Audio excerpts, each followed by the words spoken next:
क्या आप भी उन पेशेंट्स में से एक हैं जिनको अपने घुटने के अंदर से कट-कट की आवाज़ें आती हैं? हाथ घुटने के ऊपर रखने से पैर सीधा करते हैं, मोड़ते हैं तो आपको कुछ एबनॉर्मल वाइब्रेशंस या सेंसेशंस महसूस होती हैं कि जैसे अंदर कुछ घिस रहा हो?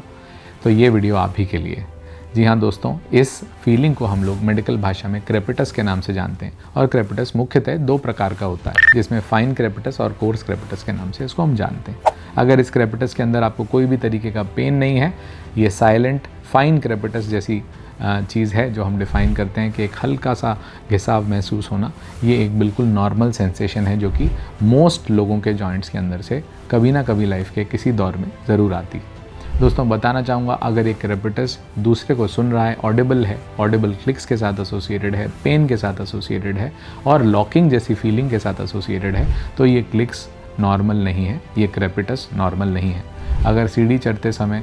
नीचे बैठते समय, स्क्वाट करते समय, क्रॉस लेग बैठते समय आपको ऐसा महसूस होता है कि नी की कड़कड़ की जो आवाज़ है, इसके साथ मुझे कोई और स्वेलिंग जैसा सिम्टम भी, सिंपल स्वेलिंग जैसा सिम्टम भी आ रहा है, तो इसका मतलब आपको आर्थराइटिस का ये पहला साइन हो सकता है। आप अपने डॉक्टर से ज़रूर मिलें और इंश्योर करें कि ये क्रेपिटस एक नॉर्मल फाइन क्रेपिटस है, कोर्स क्रेपिटस नहीं है और इसकी वजह से आने वाले समय में आपकी नी को कोई डैमेज नहीं हो रहा।